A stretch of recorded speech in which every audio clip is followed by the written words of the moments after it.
Sir, पहला सवाल मेरा आपसे यही होगा कि झारखंड में बैठकर आपने झारखंड के आदिवासियों की आवाज को दिल्ली तक पहुंचाया। अब आप दिल्ली में बैठे हैं और पिछले 6 सालों में मोदी सरकार ने आदिवासियों के विकास के लिए क्या किया, वो आपसे जानना चाहेंगे।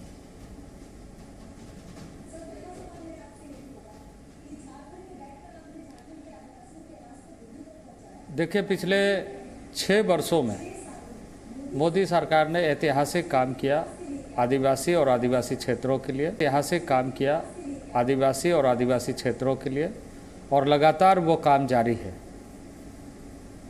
कैसे आदिवासी क्षेत्रों में लोगों को बेहतर सुविधा मिल सके, कैसे उसे आत्मस्वावलंबन बनाया जा सके, कैसे उसे ताकतवर बनाया जा सके, कैसे उन्हें रोजगार से जोड़ा जा सके, और कैसे उस क्षेत्र में शिक्षा का संपूर्ण विकास हो, स्वास्थ्य की सुविधाएं पहुँचे, वो सारी क्षेत्रों पर कार्य प्रारंभ हुआ है और काम आगे बढ़ा है।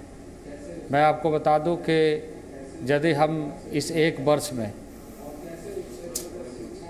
एनडीए सरकार की, यानी मोदी गवर्नमेंट की जो दूसरी सरकार है, उसके 1 वर्ष के कालखंड को यदि हम देखें तो बहुत ही ज़्यादा उत्साहवर्धक है और बड़े पैमाने पर आदिवासी क्षेत्रों में कार्य प्रारंभ हुआ।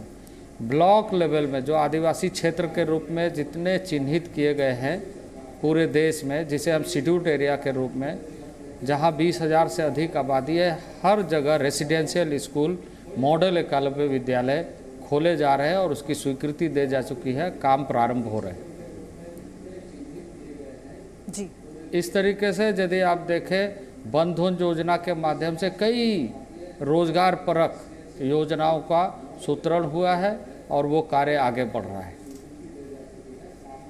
सर, मैं एक रिपोर्ट के जरिए आपसे कुछ और सवाल करना चाहती हूँ। वर्ष 2015-16 की the national family health survey की एक रिपोर्ट है जिसमें ये कहा गया कि देश में जो आदिवासी हैं उनका जो लोएस्ट वेल्थ ब्रैकेट है, जिसे निम्न आय वर्ग कहा जाता है, वो 45.9% है किसी और दूसरी जाति के मुकाबले।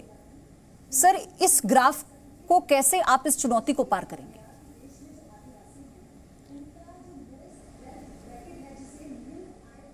नहीं, इस चुनौती को पार करने का एक संकल्प है, प्रतिबद्धता है। और जैसे आपने कहा कि यह जो उनका बैकवर्डनेस का, उनके पिछड़ापन का, उनके कमियों का, निश्चित रूप से पिछले 70 वर्षों में जिन बातों को लेकर के संवैधानिक व्यवस्था की गई थी कि उन क्षेत्रों में विशेष फोकस होना चाहिए, उन क्षेत्रों में 70 वर्षों में जितना अधिक फोकस देने की ज़रूरत थी वो नहीं हुई और इसलिए लगातार वो क्षेत्र पिछड़ता गया। वहाँ के संसाधनों का दोहन हुआ, उपयोग हुआ, पर वहाँ के संसाधनों के साथ वहाँ के लोगों को जोड़ा नहीं जा सका। सर, आप खूंटी से सांसद हैं।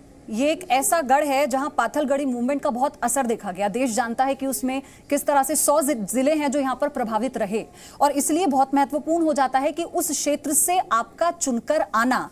सर, इसी में एक और चीज मेंशन थी कि 50% ऐसी महिलाएं हैं आदिवासियों में जो एनीमिक हैं, और इन 50% में से सबसे ज्यादा 75% झारखंड में है।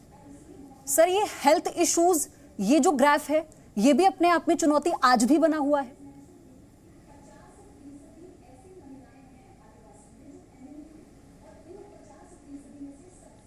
बिल्कुल सही बात है कि हेल्थ सेक्टर में खास करके एनीमिया का बहुत बड़ा प्रभाव है।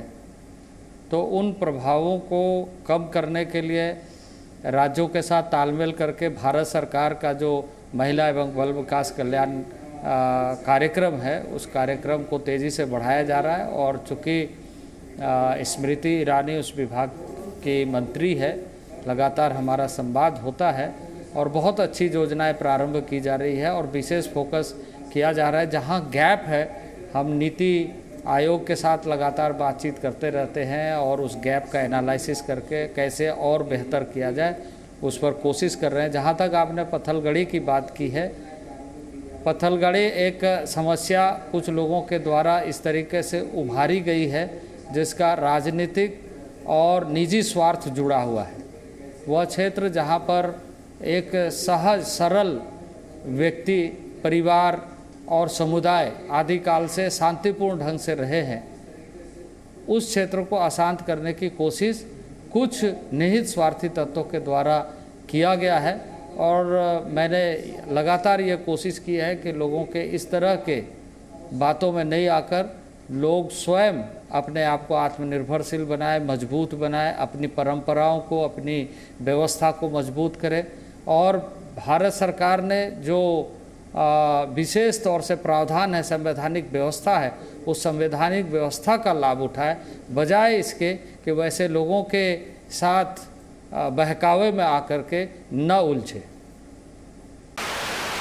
No signal, no worry. Presenting Z News app with live TV, latest updates and expert opinion. Available on Google Play and App Store. Download it now.